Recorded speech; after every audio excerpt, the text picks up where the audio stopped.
So, nasa series pa rin po tayo ng about sa mga parables na itinuturo ng ating Panginoon. Diba? Are you blessed na naiintindihan natin ano yung tinuturo at nais i-minister sa atin ng ating Panginoon? At ang topic natin for today, ito yung isa sa pinakamahirap intindihin, no, na parable. And you will be amazed in this message. Okay, ang mundo natin ngayon, sobrang grabe ang distractions, sobrang dami ang chaos, no? Mapa war, mapa politika, mapa social media. Everywhere nagkalat ang ang kaguluhan, no? Now, ang pinakamatindi na sitwasyon natin ngayon yung war. We are in chaos. Kung wala ka sa Panginoon, magkakaroon ka talaga ng takot. Tama ba? But, alam nyo, lagi nyong tandaan to, na kapag ang pangako ng Diyos ay nasa sa atin, anuman ang mangyari, anuman ang sitwasyon, no? Kahit bagsak na lahat ng mga nandyan sa paligid mo, kapag ang pangako ng Diyos nasa iyo, mananatili tayong nakatindig kasi ang Diyos ang ating stronghold. Tama ba? Uy.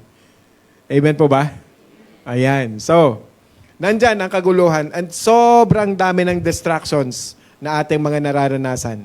So, para sa iyo mga nakikinig ngayon, ang iyong desisyon para tapusin ito hanggang dulo, yan ang magbibigay sa iyo ng complete benefit ng salita ng Panginoon. So, yung paghinto ng maaga to divert your attention sa ibang mga bagay, magsasayang lamang po talaga tayo ng oras natin. So, sulitin na natin. Kung ikaw ay nakaupo dito, kayo po ay nanonood dyan sa online, so sulitin na po natin, pakinggan po natin mabuti ang salita ng Diyos. So, what you need to do is focus. Sabihin nyo nga po, focus. No? Maging attentive po tayo sa sinasabi ng salita ng Diyos. 'Di ba? Alam nyo, ang pinakamadaling maturuan, bata. Alam nyo po ba yan? Narinig nyo na yan? Kasi very attentive sila.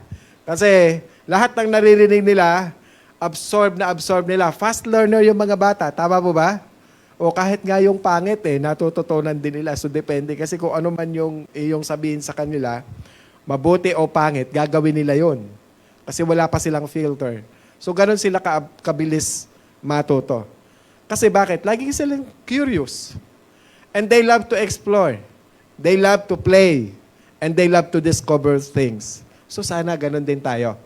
So while we were listening the Word of God. So, ilan po dito sa atin ang gusto pang makadiscover ng something and lagi kang naghahangad na, Lord, I need more. I need to refresh, no? Again, I need more ideas. Gusto ko makaranas ng panibagong bagay na hindi ko pa nararanasan noon. Sino dito naghahangad noon? Yes, lahat po tayo. Tama ba? Umaasa po tayong lahat na may makaka-discover tayo ng mga something para sa ating Panginoon. And this series is more of focus on understanding God's kingdom through the parables of Jesus. Okay. So titingnan po natin at matutuklasan po natin panibagong parables na ituturo ng ating Panginoon para malaman natin ano ba yung kahulugan ng parables na ito sa ating buhay. And as we start, let me give you a quick exercise. Pwede tayo lahat? Ayan. Tingnan natin kung talagang tayo ay nakafocus. Okay? So, taas ang kanang kamay. Taas. Ayan, taas. O, shake. Shake. O, shake nyo. Ganun. Yan. Kanang kamay lang. Okay. Close. Okay? Ilagay sa chin. Sa chin. Ayan. Okay? O, so ayan. Sabi ko sa inyo andito yung chin. Wala po dito. Alright, so upo na po tayo. So bakit po? Okay. Sabi doon sa... Okay, so yan. Diyan natin malalaman kung talagang tayo ay nakafocus. Kung ano yung ginagamit natin, yung ating mata o yung ating pandinig. Okay? So, madali talagang ma-distract. No, madali ang ma-distraction. But most of us, kasi multitasking minsan ang ating ginagawa sa pakikinig. Kaya kapag yung ating focus, no, maraming diversion ng attention, so mahihirapan po tayong matuto at makinig. Tama po? Kaya dapat bukas ang puso, bukas ang isip, yung mata at ang tenga at the same time. Okay? So, Sister Ivy yata mukhang mukhang alerto. Okay. So, ang parable na pag-uusapan natin ngayon ay isa po ito sa pinakamahirap na maunawaan. Nakakalito at kadalasang hindi po naunawaan ng parable na ito na itinuturo ni Jesus. So, ngayong araw na to ay matutuklasan po natin ang nakakamangha, no? Kung paanong maunawaan ang tunay na ibig sabihin ni Jesus sa parables na pag-uusapan natin. Makakatulong ito, may apply sa ating sarili. In order for us to fulfill, no, the plans of our Lord Jesus Christ, para ma-prepare po tayo for us to have a better and greatest future. So, are you ready? Ayan. Ang pag-uusapan po natin tungkol sa pera. Tungkol po sa pera ay pag-uusapan natin. Yes, it's about money. Marami po tayong money issues, lalo ngayon, di ba? No? Napakadami mga nangyayari. At kailangan niya po tayong bigyan tayo ng gabay o direksyon patungkol dito. At marami po sa atin, sa halip po na magkaroon ng focus, ang nangyayari, confused. Okay, when it comes to talk about money. Kasi marami, abuse na, no, confused pa pagdating sa pera. Sino sa atin dito ang kayang lumipas ang 24 hours na hindi iisipin ang pera? Wala, no? Parang wala. So parang ganon siya ka-powerful yung pera. So bihira siguro dito yung hindi mo iisip eh. Money matters talaga, issue talaga yan eh. Because all of us somehow, meron tayong deal every day about money. Tama? Okay. Yan ang isang istorya ng buhay na ituturo ko sa inyo ngayon at isi-share ko sa inyo. Okay? Our spiritual life. Now, let's look sa Bible natin dito sa Luke 16 verse 1 to 9. Ayan. Alright? Ayan. Hello, Ma'am Elvira Kayabyab. Nanonood po siya sa atin sa online. So, ang title na pag-uusapan natin ngayon is Live Shrewdly for Eternal Purposes. Okay. So, tingnan natin po yan. Pag-aralan natin yan. Luke 16, 1 to 13. Pero 1 to 9 lang muna babasahin natin. Now, he was also saying to the disciples, there was a rich man who had a manager. And this manager was reported to him as squandering his possessions. Now, sa verse 2, and he called him and said to him, what is this I hear about you? Give an accounting of your management, for you can no longer be manager. Ano nangyari sa manager? Si Sante. Okay. Now, verse 3, the manager said to himself, what shall I do, since my master is taking the management away from me? I am not strong enough to dig. I am ashamed to beg. I know what I shall do. Nagkaroon siya ng idea. So that when I am removed from the management, people will welcome me into their homes. And in verse 5, and he summoned each one of his master's debtors, and he began saying to the first, how much do you owe my master? And he said, 100 measures of oil. And he said to him, take your bill and sit down quickly and write 50. Then he said to another, and how much do you owe? And he said, 100 measures of wheat. And he said to him, take your bill and write 80. And verse 8, and his master praised the unrighteous manager because he had acted shrewdly. No? For the sons of this age are more shrewd in relation to their own kind than the sons of light. And I say to you, make friends for yourselves by means of the wells of unrighteousness, so that when it fails, they will receive you into eternal dwellings. Okay? Purihin ang ating Panginoon. No, parang sinisante, after that, doon sa verse 8, yung shrewd management, manager, anong ginawa ng master? Binigyan siya ng compliment. Yung isang matuwid o hindi matuwid o isang katiwala na hindi mapagkakatiwalaan. So, anong mga pangyayari yon? So, what did Jesus mean? Ano ba yung gusto ituro ng ating Panginoon? Parang ganito. Parang yung kawalan ng kakayahan at pagiging hindi tapat ay parang pinupuri pa at ginagantimpalaan. So, yun ba talaga ang itinuturo ng ating Panginoon? O maging sa atin ngayon?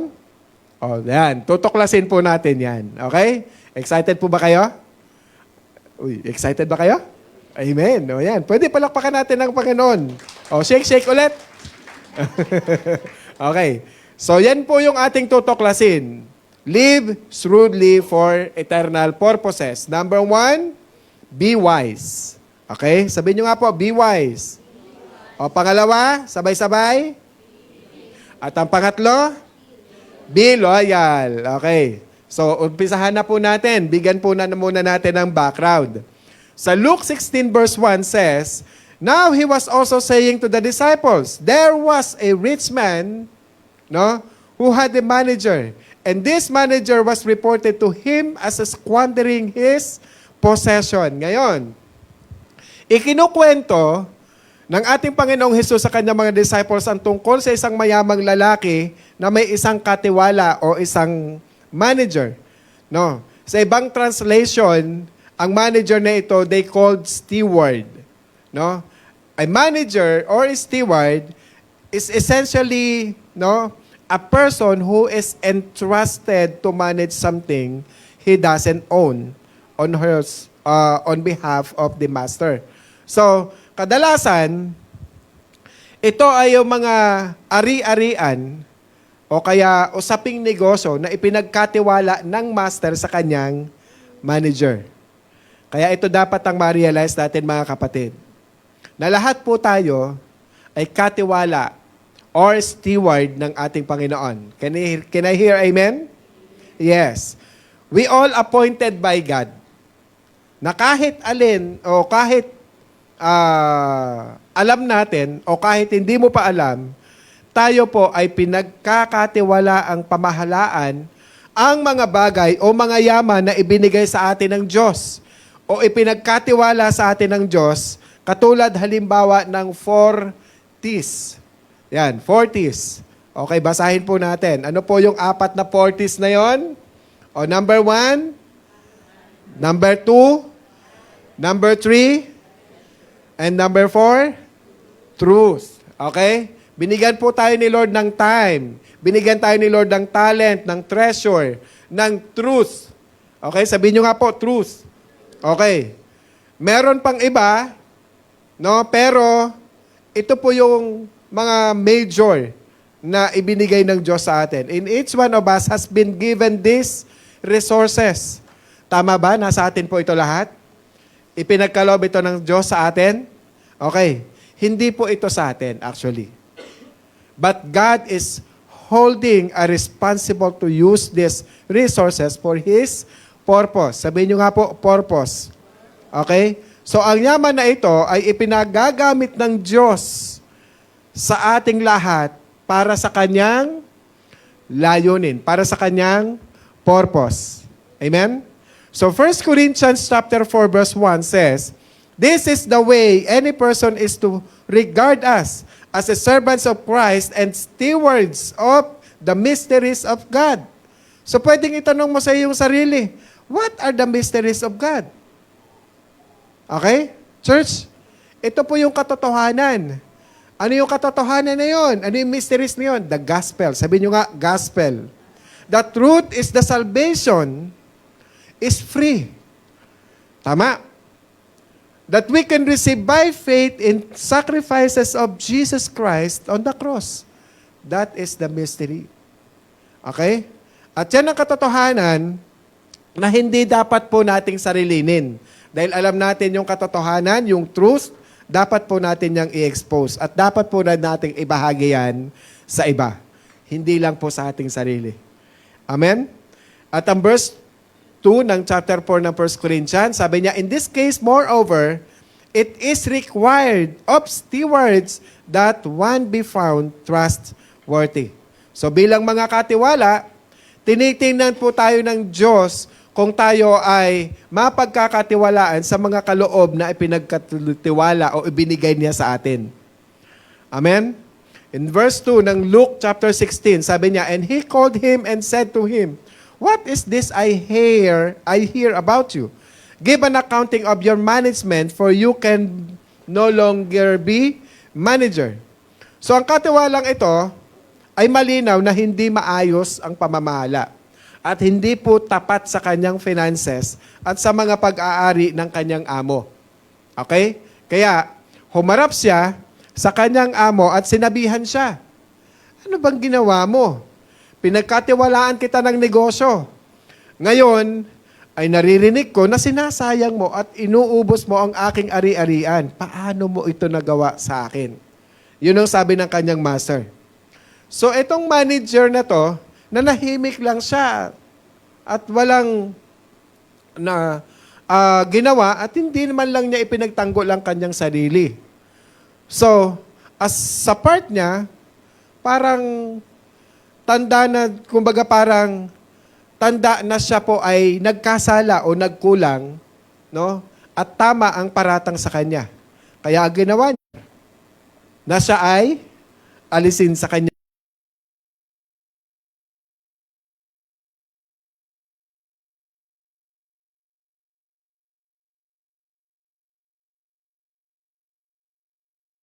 Susundan. Uy. Amen, amen. Ayan. Ayaw nyo sumagot eh. Kaya, okay. Now, hindi naman po mahirap unawain. Tama ba? Tama? Amen? Sagot tayo. Okay, so, verse 3. The manager said to himself, what shall I do since my master is taking the management away from me? Sabi niya, I'm not strong enough to dig. Parang mabibigat na trabaho, parang hindi ko na to kaya. I'm ashamed to beg. Nahihiya rin naman siyang mamalimos. Parang mukha naman siguro siyang mayaman. Parang wala naman siguro gusto magbigay. I know what shall I do? Sabi niya, nakaisip siya. So that when I am removed from the management, people will welcome me into their homes. Church, ito po yung wake-up call. Everything that is hidden, always remember, welcome to light. Amen? Amen? Now, so sa lahat ng nagtatago, lagi nating tatandaan, mabubunyag din yan. Sabihin mo sa katabi mo, mabubunyag din yan. Kaya wag mo na ilihim yan. Ano? Okay. Matutuklasan ang ating kasalanan at matutuklasan. Because wala pong makakapasok sa ating karyaan ng langit na inihanda ng Diyos na hindi po tayo na-purify ng Lord. Can I hear an amen? Amen. So, lahat po tayo magsusulit po sa Diyos sa ginawa natin dito sa buhay na ito sa mundo. Amen? So, walang kayamanan sa mundo na maikukumpara sa halaga ng pagiging tapat. Lalo na't ang makalangit na kayamanan ay higit na malaki ang halaga. Amen po ba? Okay? So, alam ng katiwalang ito na mawawala na ang kanyang trabaho at maging ang kanyang tirahan. Wala ng trabaho, wala na rin ang kanyang tirahan. Bakit? Pati kasama yung tirahan. Kasi sa panahon nila Jesus noon, ang katiwala, stay in po yan sa poder ng kanilang mga masters. No? Kaya wala rin siyang matitirahan. Okay?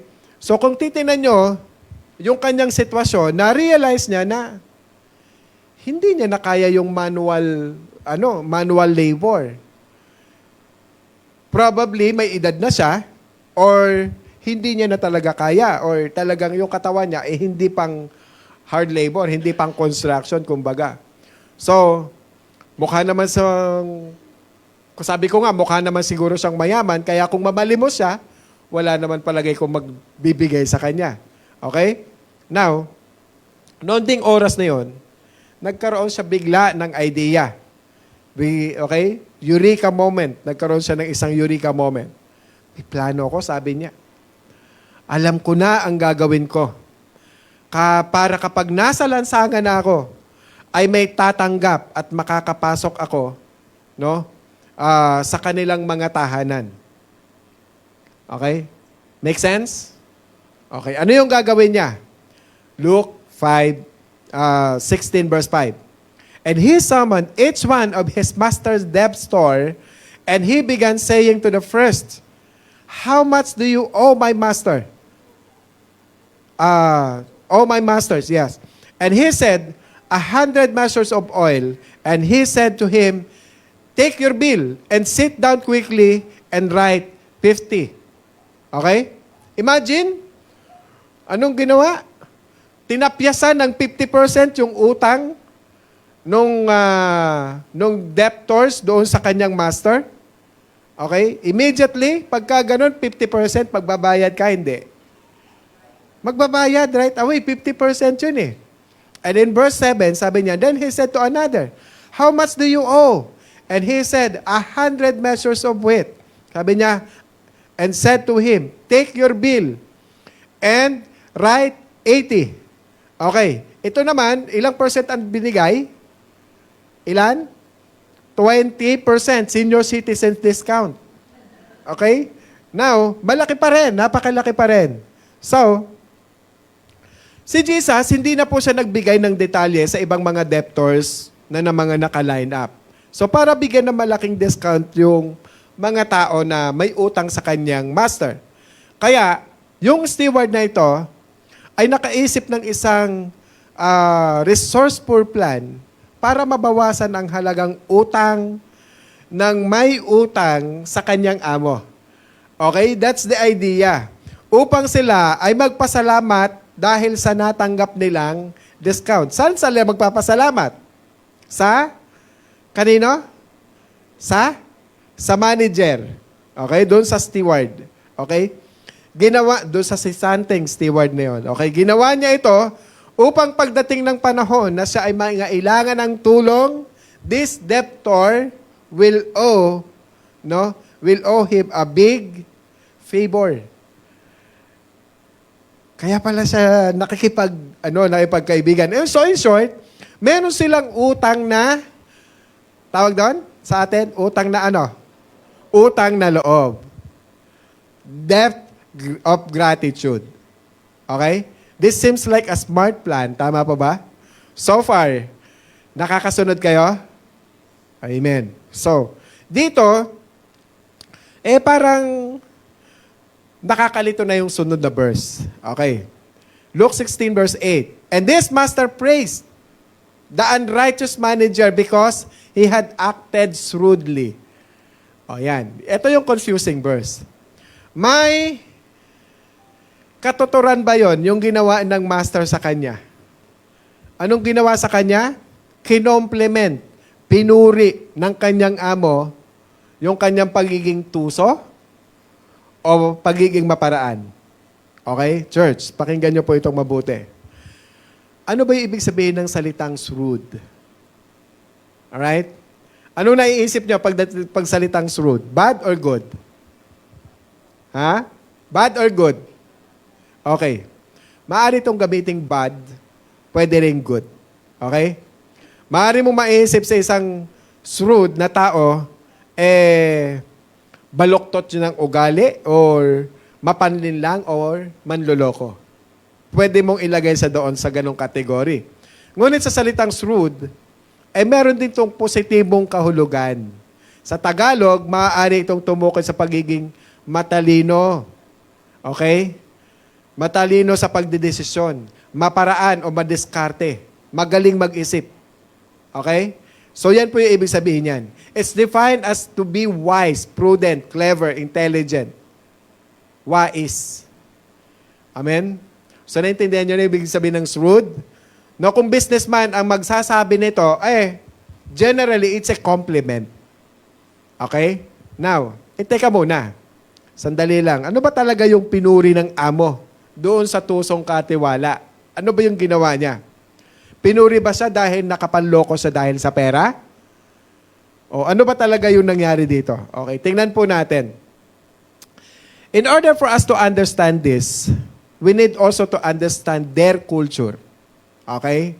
O yung mga hermeneutic studies natin dyan. Kaya sabi ko sa inyo, mag-join kayo sa hermeneutics. Maintindihan nyo po yung mga pinag-uusapan natin dito.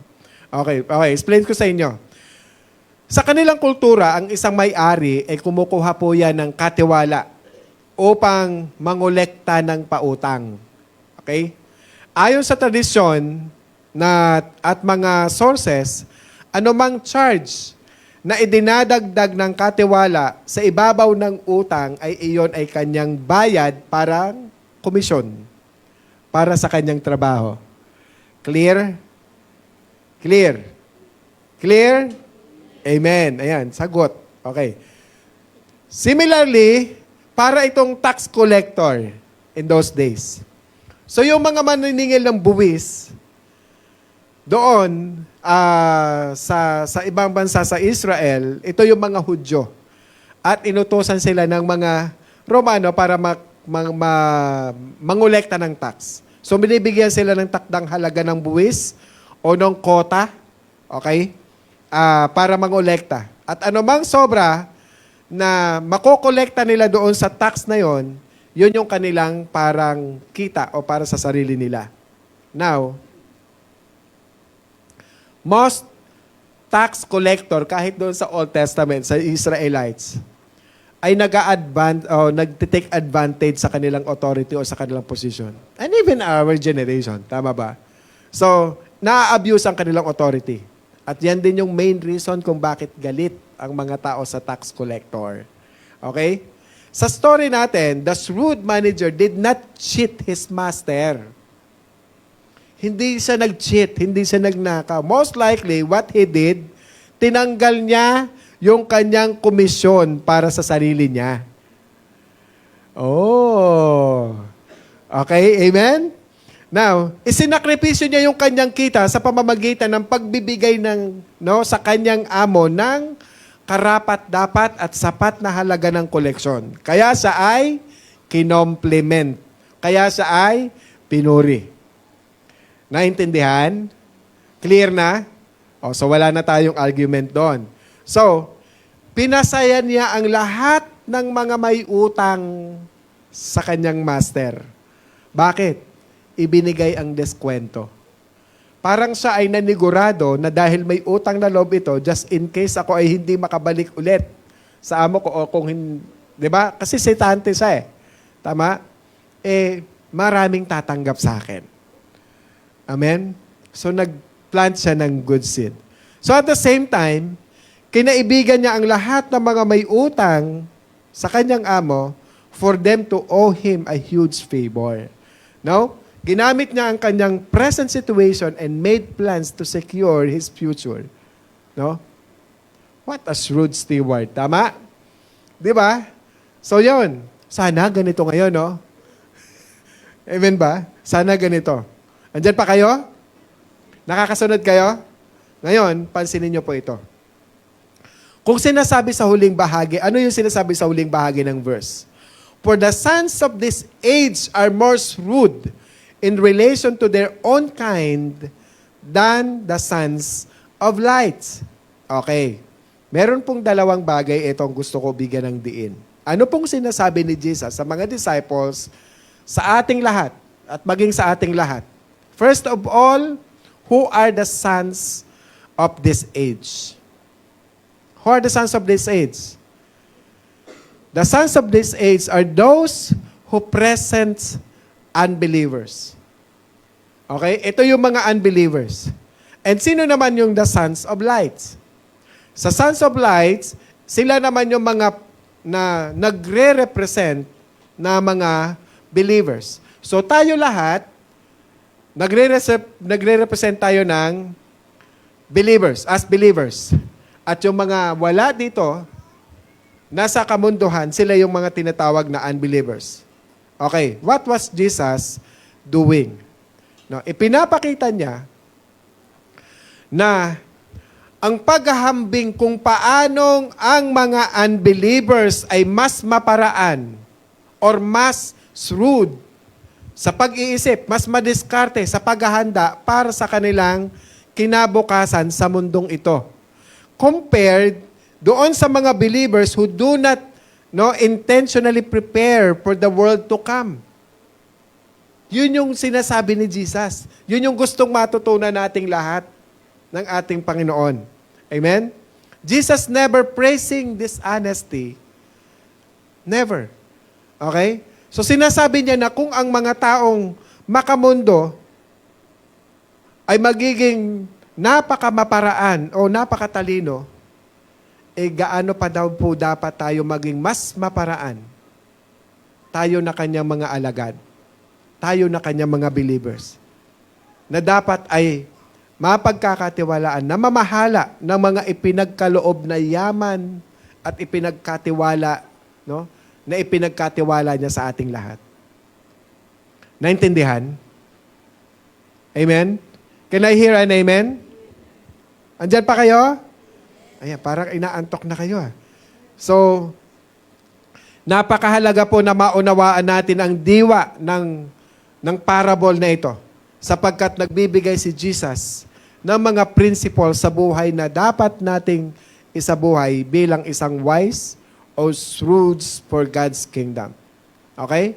Live shrewdly for eternal purposes. Alright? So sa verse 9, and I say to you, make friends for yourselves by means of the wealth of unrighteousness, so that when it fails, they will receive you into eternal dwellings. So, ano yung number 1 point? Be wise, so invest in eternity. Jesus turns a bad example into a powerful lesson. Okay? So, ang word na mammon dito, nakalagay yan dyan sa verse na yan, or wala dyan, pero sa ibang translation ng verse, ay may mammon, ang wealth, na ibig sabihin, the word is wealth. So it's general terms that refers to money or possessions. Now, when Jesus says unrighteousness or unrighteous, or sin, some in the Bible says dishonest, or worldly wealth in other version. Now, Jesus is stating how money gives us a false sense of security, a false sense of self-sufficiency, so that we don't depend on God. Ganon ang ginagawa ng pera sa atin. Ganon na tayo kino-confuse. At ganon din tayo na-abuse ng pera. So sa ganitong paraan, nagiging deceitful and dishonest ang pera. Sa katunayan naman, ang pera is simply a tool. Sabihin nyo nga, tool. Tool lang po yung pera. It is not good. It is not evil. Pero ang pera, sa totoo lang, sa kanyang sarili, wala naman talaga siyang halaga kung sa kanyang sarili. Hindi naman niya magagamit ang kanyang sarili. Sa kanyang sarili, wala siyang value. Ito ay isang ordinaryong papel lamang na binibigyan ng napakalaking halaga o ng value ng mga tao. Tama po? Okay? So, ang sabi ng Bible sa Luke 9, sabi niya, make friends for yourselves by means of the mammon or wealth. Jesus encouraged us as His followers to be wise. Ang sabi ng Bible, ang sabi ng Panginoon, be generous in investing this wealth in the lives of others by sharing with them the truth of God's salvation while in this life. Habang nandito tayo sa mundong to, habang nabubuhay tayo. So that in the life to come, these new friends who embrace the truth will welcome us into eternal dwellings. Naintindihan nyo? Which is, yun yung God's kingdom. Na nag-i-invest tayo for the kingdom. Hindi para sa Panginoon kasi hindi naman niya to kailangan. Pero saan after ang Lord? Sa soul. Amen po? Amen po ba? Amen? So hindi sinasabi ni Jesus na gamitin natin ang dishonest wealth para bumili po tayo ng kaibigan or bumili tayo ng daan papunta doon sa langit. Hindi po ang sinasabi ni Jesus. Na kapag inaabot po natin ng iba at pinagpapala sila sa pamamagitan ng ating oras, di ba? Forties, time. Di ba po? Treasure. Di ba? Gift. Okay? Truth of all. Di ba? Truth about God.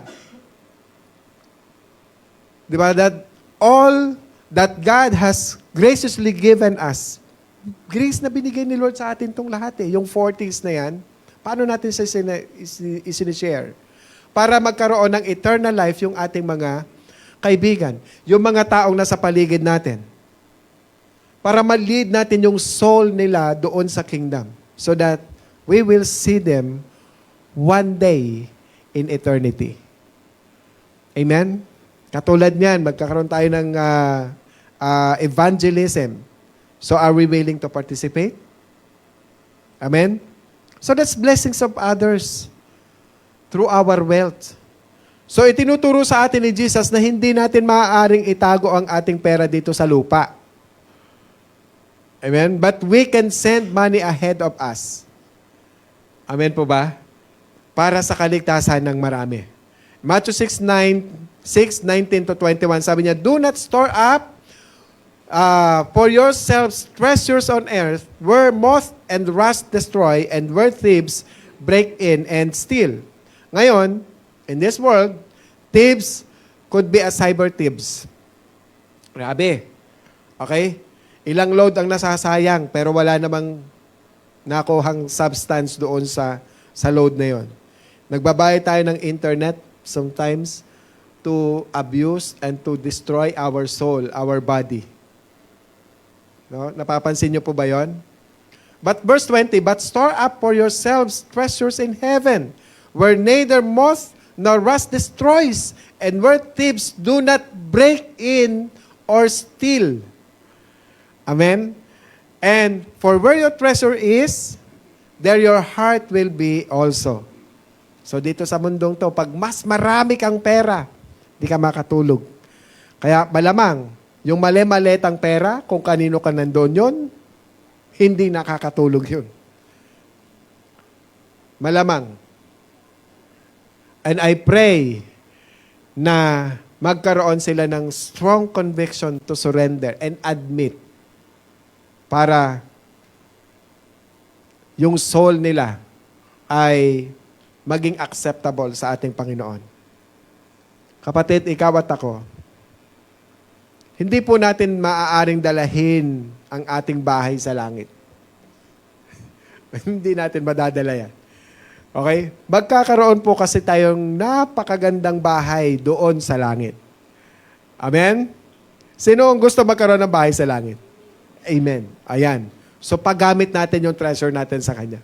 Hindi mo rin maaaring dalahin yung iyong kotse kung meron kang kotse. Okay? Para doon ay malaya kang mamasyal kung saan mo gusto. Wala pong kotse doon. Alright? So the truth is, your future is shaped by where you invest your life. Amen?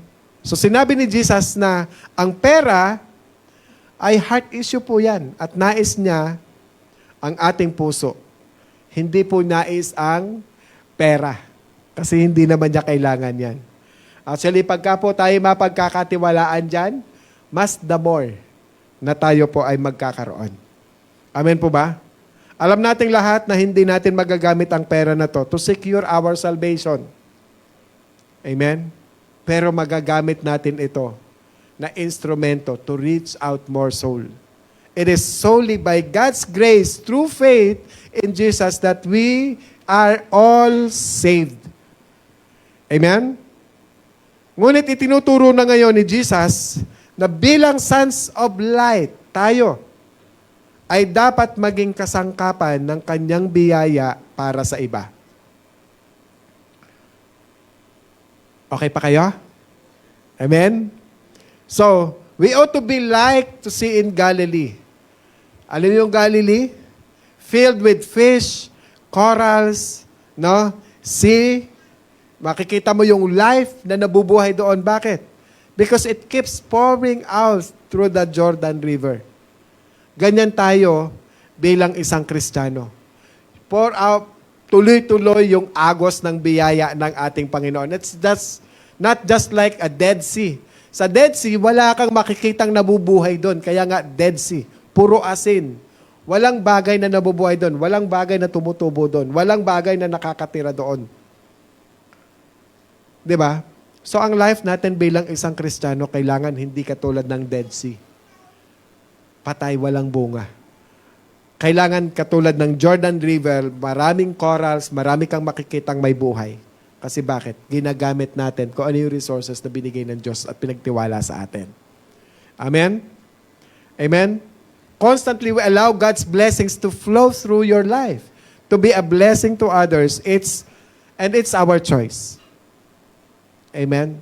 Kahit minsan nandun na yung conviction natin to support, to help, to give, but kung hindi tayo magdidesisyon, hindi rin po natin magagawa. Ano yung pinapagawa ng Diyos sa atin? Mga kapatid, wala tayong madadalang anuman.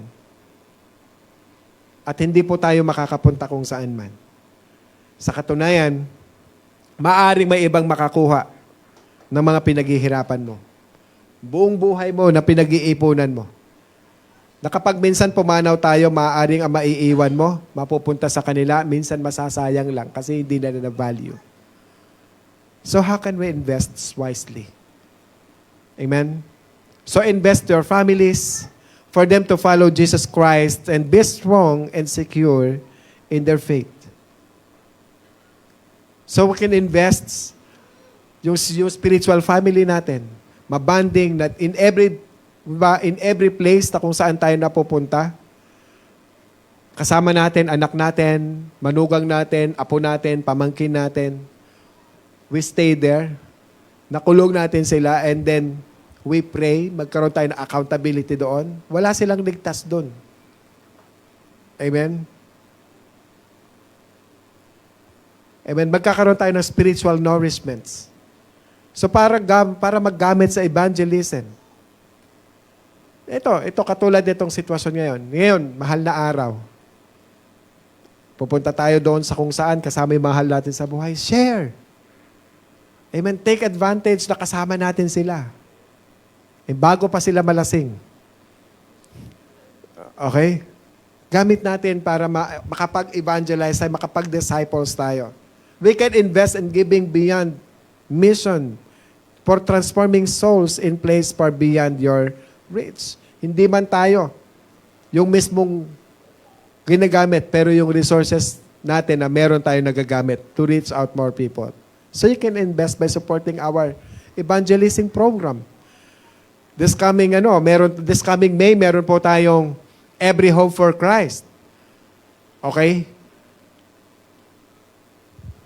No, kailangan po natin yan. Kailangan, kung wala kang budget for that, although may budget po tayo dyan, at least, volunteer po tayo. Paggamit po natin yung ating time, yung ating treasure, yung ating, di ba, 40s na binigkaloob ng Diyos, pinagtiwala ng Diyos. Okay? Kailangan din natin ng houses and a family, no, na this is 4 weeks of visitation.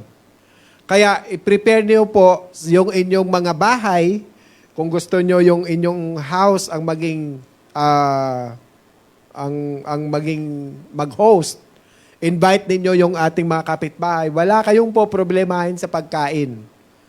Tao lang po ang kailangan at yung bahay na inyong na inyong bubuksan. No? We can also invest for the lives of the students. Lalo ngayon, ang ganda nga ng topic natin, the defenders, kaya yung mga kabataan, mga youth natin, invite more. Baka meron kayong gustong kabataan na mawin, paatinin po ninyo. Kahit sponsoran yon. Para ma-reach out po sila. Para ma-train sila. To share, no? And then, meron po tayong building fund. Actually, tuloy-tuloy po yung building fund. And thank you, Lord, for those people who are faithfully giving their share for the building fund.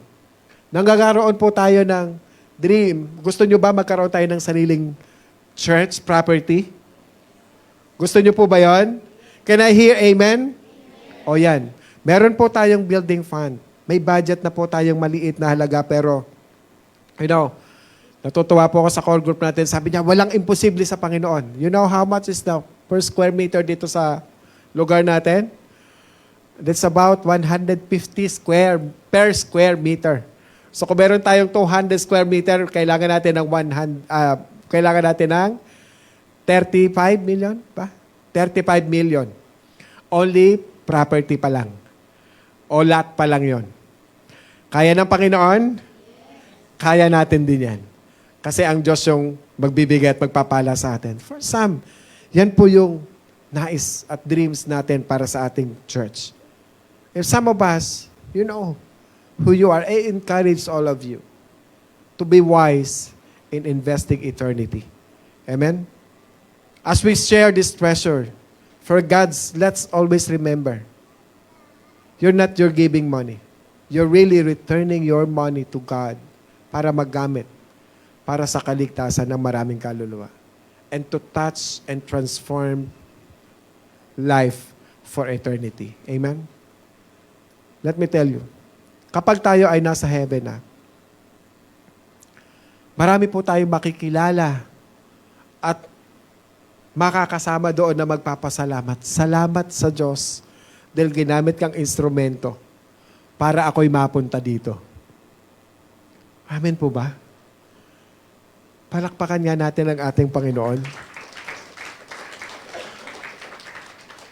Kaya maglaan po talaga tayo ng time, treasure, no? Gift, talent para sa Panginoon. What a tremendous gift that God has installed for us. Grabe po. Kaya salamat sa Lord sa mga nagbo-volunteer. So this coming May, kailangan po ng overall coordinator for our Every Home for Christ, no? Na evangelism. Okay, Jesus gave us a second principles. These are be faithful. Okay? Sabi niya dito, be faithful in little and much. Verse 10, he who is afraid in a very little thing is faithful also in much. And he who is unrighteous in every little thing is unrighteous also in much. Okay? Ang ilang Christian, sinasabi nila dito, alam mo, if I have more, I would give more. Alam nyo? Parang hindi po totoo yan. Sino sa atin dito na nag-pray kay Lord na walang-wala? Kung meron na siya, mas lalong nagkulang. Hindi natupad yung pangako. Okay? Ang Lord ang laging tinitingnan niya yung puso natin. It's about our priorities. We have to really examine ourselves. Many people keep getting from God, but sadly, never returning anything to Him. Kahit nga minsan, di ba, Lord, give me this, I want this, I want that. Pero kapag na-receive na yung lahat ng hinihingi, kahit magpasalamat man lang, wala. Meron niya po dalawa, inutusan. Sabi niya, tingnan mo yung lahat ng mga nanghihingi ng prayer request. Kunin mo lahat, ilagay mo sa sako. Okay? At kunin mo rin yung mga naghihingi, nagbalik ng pasasalamat sa letter. So lang dalawa, humayo pareho. Okay? Yung naghihingi, nangungulekta ng letter for Thanksgiving dahil naka-receive, Ang bilis makabalik. Payat na payat yung sako. Halos walang laman. Pero yung naghihingi ng prayer request, grabe, hindi mabuhat, umaapaw, nanlalaglag pa yung mga sobre sa dami ng humihingi. Pero kukonti lang pala ang nagpapasalamat. You know, every day we have a chance, a time to thanks and praise to our Lord Jesus Christ. Because the moment we wake up, kita pa natin, ramdam natin, nahihipo pa natin yung mga mahal natin sa buhay, meaning, buhay pa tayo. That's just a grace. Amen? We are blessed. Always remember, church, everything belongs to God. Amen? Amen po ba? Kadalasan, ang binibigay natin sa ating Panginoon, leftovers. Ito na lang yung natira, Lord. Ibigay natin ang para sa Kanya. Amen po ba? Amen po ba? You know what? Sabi nung iba, I don't give tithes kasi sa Old Testament pa lang. Pero alam nyo ba, kapag kasinuman nyo ang New Testament, mas matindi yan sa tithes.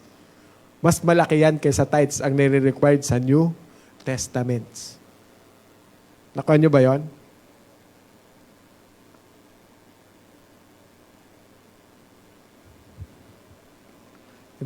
You know what? Minsan sa atin dito, minsan sinusukat natin yung ating sarili sa kung ano yung faith natin, sa kung ano yung laki na binibigay natin. Hindi sinusukat yun. Ang bigay ng 1 milyon at nagbigay ng 10 piso, kung ang puso, ang attitude ng nagbigay ng 1 milyon ay malayo sa ating Panginoon, pero yung nagbigay ng 10 piso, napakalapit niya sa Panginoon, wholeheartedly, yun na yung talagang ikakabuhay niya. Tubig na lang na pambili. No? Para lang sa mag-survive at magkatubig yung katawan. Yun yung ino-honor ng Lord. Kaysa sa nagbibigay ng napipilitan lang. Malaki nga. Tama po? Kapatid, ano yung binibigay natin sa Panginoon? I know some of us here giving faithfully to our Lord, and praise God. Some are small, some are big. Praise God for your being honest to our Lord Jesus Christ. Palakpakan natin ang ating Panginoon. Sa mundo may comparison. Pero sa Panginoon, ang tinitimbang ni Lord is our attitude. That's the most important sa Lord. Kung ang mundo tinitimbang tayo, sinusukat tayo, wini-weigh tayo, si Lord wini-weigh po tayo. Pero ang tinitimbang ng Panginoon, kung paano tayo sumunod, makinig, at gumanap doon sa pinapagawa niya. If you are giving cheerfully, if you are giving generously, if you are giving worshiping His name, yun ang pusong hinahanap ng Diyos sa bawat isa sa atin. Amen po ba? So ang maliit na bagay na ito ay dapat nating pagtiwalaan. Hindi ito tumutukoy sa lahat ng ipinagkatiwala ng Diyos sa atin. Ano yung pinagkatiwala ng Diyos sa atin na to? Time, talent, treasures, and truth. Amen? Amen po ba? Am I honoring God with what He has placed in my hands? Big or small? Do we honor God? Okay? And number 3, be loyal. Serve Him alone. Verse 13, no servant can serve 2 masters. No? For either will hate the one and love the other, or else we will be devoted to one and despise the other. So you cannot serve God and wealth. Okay? One of the biggest competitors for our heart today is money. Sa totoo lang. Tama po ba? So kaya may mga nagdadalawang trabaho. So, 2 trabaho, 2 boss. At the same time, di ba?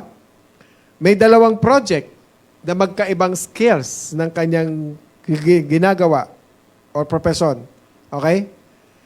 Kaya, meron siyang 2 different clients.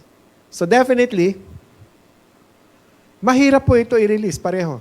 Yung pagiging tapat sa bawat isa sa kanila, may lalamangan mo talaga at lalamangan yung isa. Lalo na kung kailangan mong mapasaya yung lahat ng mga kliyente mo. Hindi, may magkukulang at magkukulang talaga. Hindi mo pwede mapagsabay. Very impossible yon. Amen? So, sa mga asawang lalaki, kung may isang nais na hingiin ang iyong asawa mula sa'yo, ano sa tingin mo yon?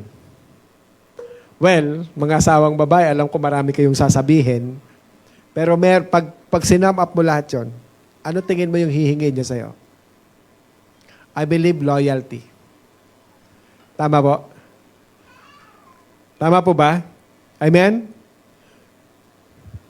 Kung tatanungin mo ang asawa mo ngayon, yan yung hingi niya. Kapag sinabi niya sa'yo, 99% lang yung aking bibigay sa'yo. Nasaan yung 1%? Doon sa ex ko. Pwede ba yon? Siguro, ngayon pa lang, nagsisikuhan na yan. Tama po ba? So, ganun ng Panginoon. Ang nais ng Panginoon, loyal. Serve God alone. Noong panahon ni Jesus, laganap ang pagkakaalipin sa Imperyong Romano.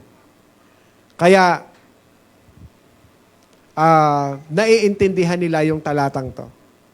So, sa kultura ng slave and masters, so kapag nabili ka na ng isang master as their slave, hindi ka na pwedeng mabili ng ibang master. Doon ka na lang. Hindi ka na pwedeng hindi ka na pwedeng mag-sideline doon sa kanila. Bayad ka na eh. Amen? So yung loyalty mo nasa kanya na, kahit anong gawin ng master mo sa'yo. So kapag tinanong ka ni Lord, who owns you? Okay. Sinong mentor mo? Wala. Si Lord lang mentor ko. Delikado yan. Napanood nyo ba yan? Delikado yan. Okay? Yung pala, may magkaibang muka. Iba pala sa noon at iba din pala sa ngayon. Okay? Kapag walang may nagmamay-ari sa'yo, myself o sarili ko lang, ay delikado yan. Okay? Sinong walang mentor dito? Taas ang kamay. Sino walang mentor dito? Taas ang kamay. Wala. Lahat kayo walang mentor. Sinong walang accountability group leader dito? Taas ang kamay. Lahat din kayo wala. Sinong wala? Wala yata akong kausap dito eh. So, ibig sabihin, kung wala pa po kayong belong na mentorship or small group, mag-join po kayo. Okay, maghanap po kayo. Lapitan nyo po si Brother John, si Sister Gladys. Amen? 1 Corinthians 6:19 sabi niya dito, or do you not know that your body is a temple of the Holy Spirit who is in you, whom you have from God, and that you are not your own? So, sino may-ari sa atin? So, ang body natin is a temple of the Holy Spirit, kaya hindi po dapat inaabuso. For you have been bought with a price, therefore glorify God in your body. Amen? Hindi po natin yan pinapahawakan kahit kani-kanino. Kung yan ay sa asawa mo, sa iyong asawa lang yan. Amen? Amen po ba? So mga kabataan, so hindi po palipat-lipat at hindi pa palit-palit ng boyfriend or ng girlfriend.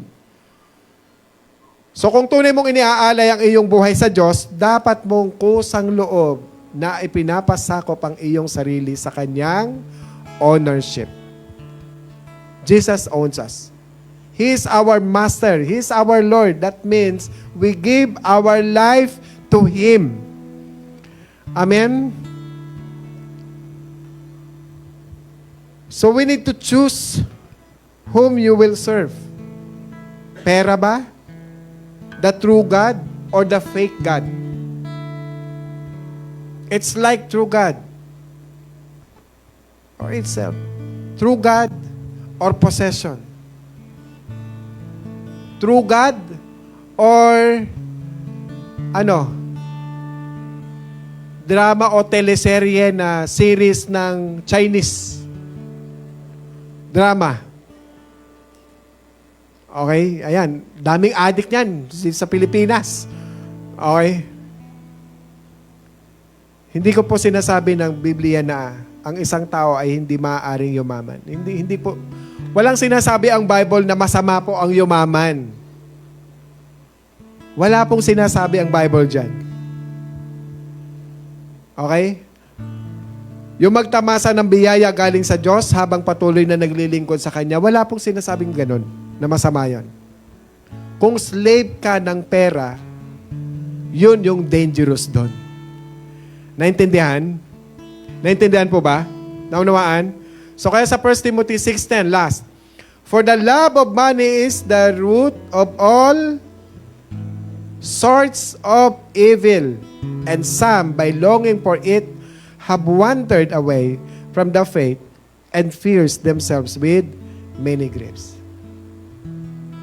Money is not evil. Amen? Paano siya nagiging evil? Pag minahal mo na siya. What is the best way to be loyal and serve God alone? That's the best way. Loyal and serve God alone. Matthew 6:33, sabi niya, kabisado natin yan, but seek first the kingdom of God with righteousness, and all these things will be added unto you. Lahat ipoprovide ng Panginoon when we seek Him first. Kagalingan, kalakasan, pagkain, education, everything, shelter, everything, savings, everything, ibibigay ng Diyos when we seek Him first. Amen? Question, am I acting a faithful steward? Using God's resources? Amen. Let's use our resources to know the truth and for the gospel. Let us pray. Tayo po tayo lahat.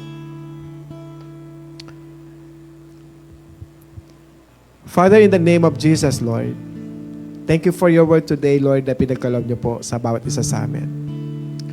Thank you, Lord God, for giving us understanding on how to use the resources, the forties, the time, the treasures, the gifts, the talents, Lord, and also, Lord God, yung truth na pinagkatiwala niyo po sa amin. Lord, we pray to you, Lord, that you bless each and every one. That this word, hindi lang po ito namin narinig, bagkos ito po ay ma-internalize namin at pang mai-apply namin at maibahagi din po namin sa iba, Panginoon. Hindi po namin ang kailangan ng maraming pera para kami po ay maggamit mo. Ano man pong available na meron sa amin, Panginoon, let your will be done. And let each and everyone, Lord God, have a heart to entrust everything to you, Father. At magamit po natin ito wholeheartedly, with honesty, with strong conviction, O God. We pray, Lord, that you bless each and every one of us, Lord. Lalo pa ngayong panahon na to, Panginoon, na we are in the seasons of chaos. Ang mundo, ang daming banta ng paghihirap, Panginoon. But then, Lord God, sinabi niyo po in your last word and last verse, Lord, when we seek first your kingdom with righteousness, everything will be added unto us, Lord. Lord, you provide us strength and strengthen our faith, Lord. That this time wala kaming ibang pwedeng pagtiwalaan at panghawakan, kundi ang inyong mga salita at mga pangako lamang, Panginoon. Lord, na saan man po umapak ang paa namin, kami matatag na tatayo doon. Kung papaanong ang lahat ng mga ibon, Panginoon, nakakakain ng hindi naman sila nagtatanim, ganun din mo rin po kami pagpapalain. Lord, kung papaanong ang lahat ng mga puno sa aming paligid ay laging sariwa ang dahon, Panginoon. Wala naman pong nag-aalaga sa kanila, Panginoon, kundi kayo lamang, Lord. Lord, ganun mo rin po kami aalagaan. Dahil sa amin mo po ipinagkatiwala ang lahat ng bagay na may buhay sa mundong to para sila ay alagaan. Kaya Lord, bilang isang good steward, good manager, Lord, allow us, Lord God, to fulfill our purpose in our life, Lord Jesus.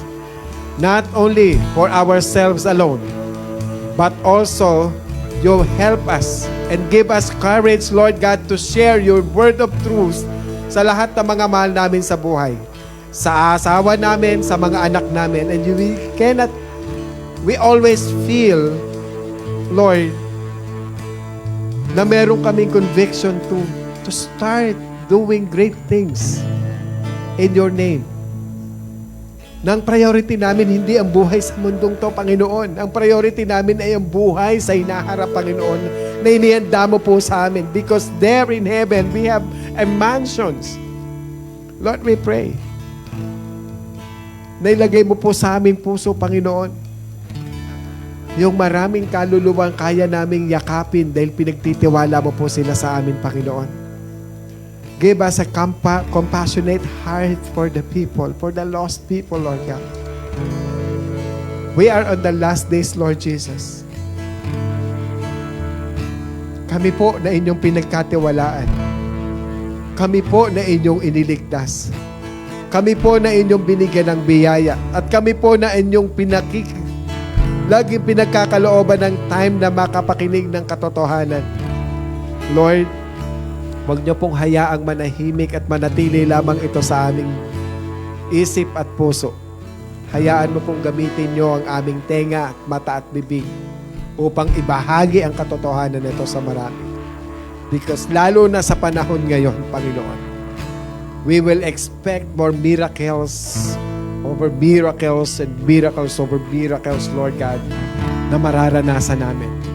And we pray, Lord, that this chaos, Lord God, in your perfect time, matatapos din ito, Panginoon. At lahat kami, kahit i-declare ng maraming tanghirap, ang Kristiyanong pinangakuan mo iyong iaangat, Panginoon. Dahil ikaw ang Diyos, ang aming Panginoon na tapat na nangako sa amin. At patuloy mo kaming gagamitin ayon sa iyong kalooban, Panginoon. Maraming salamat po. We praise you. We honor you. In Jesus' mighty name we pray. Amen and amen. You're invited. Every Sunday is an opportunity to encounter God's presence. Join us for worship, the Word, and fellowship. That's 10 a.m. here in our sanctuary. Don't forget to bring your family or friends. Let's gather every Mondays, Wednesdays, and Fridays and pray together. You can join via Zoom every 5 a.m. You can reach out to Brother Nemar or Sister Bing for your prayer requests. We strongly believe that God hears our prayers, and we also gather together as a whole congregation every first Friday of every month to pray for our church, nation, and the like. That's 8 to 9 p.m. here in our sanctuary. Want to be part of a circle who will pray for you as you do life together? Be part of an accountability group today. A safe space to share, learn, and strengthen your walk with God. Feel free to reach out to Kuya Jong and Gladys if you are interested.